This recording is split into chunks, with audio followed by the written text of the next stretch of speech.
जनवरी को हमने पहला वीडियो बनाया। इससे पहला वाला 12 जनवरी को। उसके बाद संक्रांत के तिल और गुड़ के लड्डू खाए और आनंद लिया, पतंग उड़ाई। आइए अब आगे हम सती उमा के और शंभू के संवाद को आगे ले जाते हैं और प्रभु की चरित्र को सुनते हैं। तुलसीदास के चरणों में नमन करते हैं। सती जी ने सीता जी का वेश धारण किया। यह जानकर शिव जी के हृदय में बड़ा विषाद हुआ। उन्होंने सोचा कि यदि मैं अब सती से प्रीति करता हूँ तो भक्ति मार्ग लुप्त हो जाता है और बड़ा अन्याय होता है। सती परम पवित्र हैं, इसीलिए इन्हें छोड़ते भी नहीं बनता और प्रेम करने से बड़ा पाप है। प्रकट करके महादेव जी कुछ भी नहीं कहते, परंतु उनके हृदय में बड़ा संताप है। तब शिवजी ने प्रभु श्री रामचंद्र जी के चरण कमलों में मनी मन सिर नवाया और श्री राम जी का स्मरण करते ही उनके मन में यह आया कि सती के इस शरीर से मेरी पत्नी रूप में भेंट नहीं हो सकती। और शिवजी ने अपने मन से यह संकल्प ले लिया। स्थिर बुद्धि शंकर जी ऐसा विचार कर श्री रघुनाथ जी का स्मरण करते हुए अपने घर कैलाश को चले। चलते समय सुंदर आकाशवाणी हुई कि हे महेश, आपकी जय हो। आपने भक्ति की अच्छी दृढ़ता की है। आपको छोड़कर दूसरा कौन ऐसी प्रतिज्ञा कर सकता है। आप श्री रामचंद्र जी के भक्त हैं, समर्थ हैं और भगवान हैं। इस आकाशवाणी को सुनकर सती जी के मन में चिंता हुई और उन्होंने सकचाते हुए कहा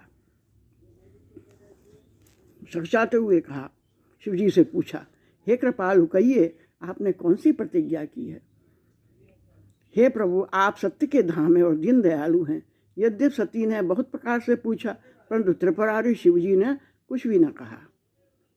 तब सती के लिए तुलसीदास दोहा लिखते हैं, सती हृदय अनुमान किए सब जाने उ सर्वज्ञ, कीन कपटु में शंभुसन नारी सहज जड़ अज्ञ।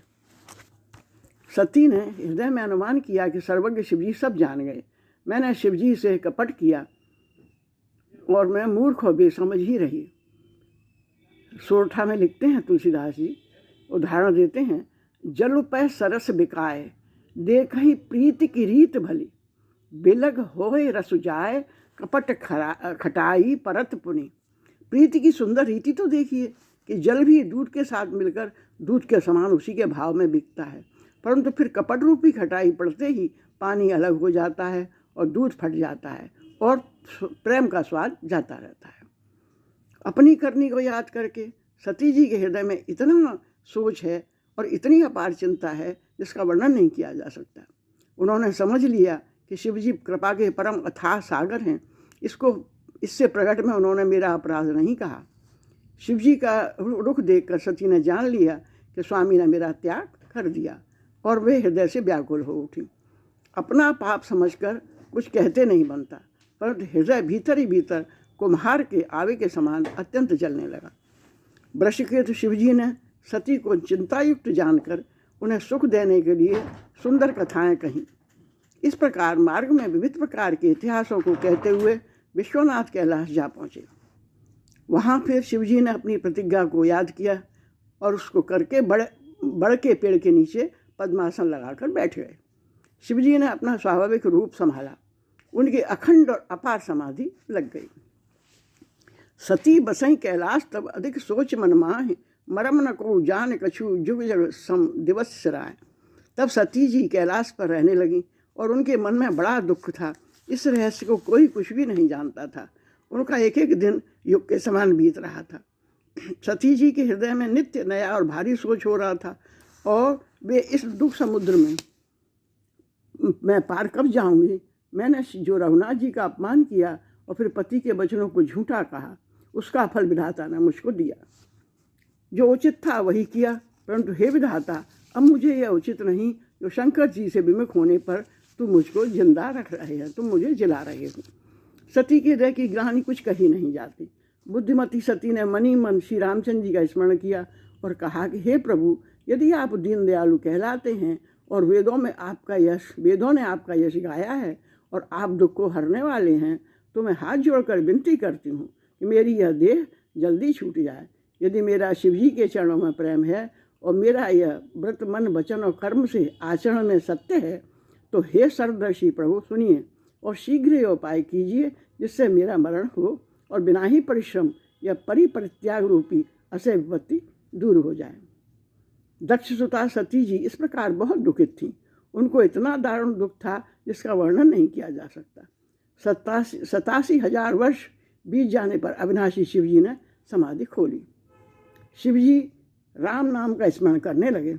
तब सती ने जाना कि अब जगत के स्वामी जाग गए हैं। उन्होंने जाकर शिवजी के चरणों में प्रणाम किया। शिवजी ने उनको बैठने के लिए सामने आसन दिया। शिवजी भगवान हरि की रस कथाएँ कहने लगे। उसी समय दक्ष प्रजापति हुए, दक्ष राजा हुए। ब्रह्मा जी ने सब प्रकार से योग्य देखकर समझकर दक्ष को प्रजापतियों का नायक बना दिया। किसने? ब्रह्मा जी ने। जब दक्ष ने इतना बड़ा अधिकार पाया तो उनके हृदय में अत्यंत अभिमान आ गया। जगत में ऐसा कोई नहीं पैदा हुआ जिसको प्रभुता पाकर मद न हो, अभिमान न हो। दक्ष ने सब मुनियों को बुला लिया और यज्ञ करने लगे, बड़ा यज्ञ करने लगे। जो देवता यज्ञ का भाग पाते थे, दक्ष ने उन सबको आदर सहित निमंत्रित किया। दक्ष का निमंत्रण पाकर किन्नर, नाग, सिद्ध गंधर्व और सब देवता अपनी अपनी स्त्रियों सहित चले। विष्णु, ब्रह्मा और महादेव जी को छोड़कर सभी देवता अपना अपना विमान सजाकर चले। सती जी ने देखा अनेकों प्रकार से सुंदर विमान आकाश में चले जा रहे हैं। देव सुंदरियां मधुर गान कर रही हैं, जिन्हें सुनकर मुनियों का ध्यान छूट जाता है। सती जी ने विमानों में देवता जाने का कारण पूछा तो शिव जी ने सब बातें बतलाईं। पिता के यज्ञ की बात सुनकर सती कुछ प्रसन्न हुई और सोचने लगी कि यदि महादेव जी मुझे आज्ञा दें तो मैं इसी बहाने कुछ दिन पिता के घर जाकर रह आऊँ, क्योंकि उनके हृदय में पति द्वारा त्यागी जाने का बड़ा भारी दुख था। पर अपना अपराध समझकर वे कुछ कहती नहीं थी।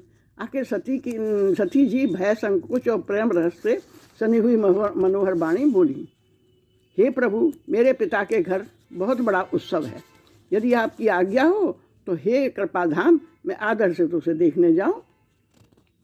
शिवजी ने कहा, तुमने बात तो अच्छी कही है, यह मेरे मन को भी पसंद आई है, पर इन्होंने न्योता नहीं भेजा हमको, यह अनुचित है। दक्ष ने अपनी सब लड़कियों को बुलाया है, किंतु हमारे बैर के कारण उनने तुमको नहीं बुलाया और भुला दिया। एक बार ब्रह्मा जी की सभा में हमसे अब प्रसन्न हो गए थे, उसी से वे अब भी हमारा अपमान करते हैं।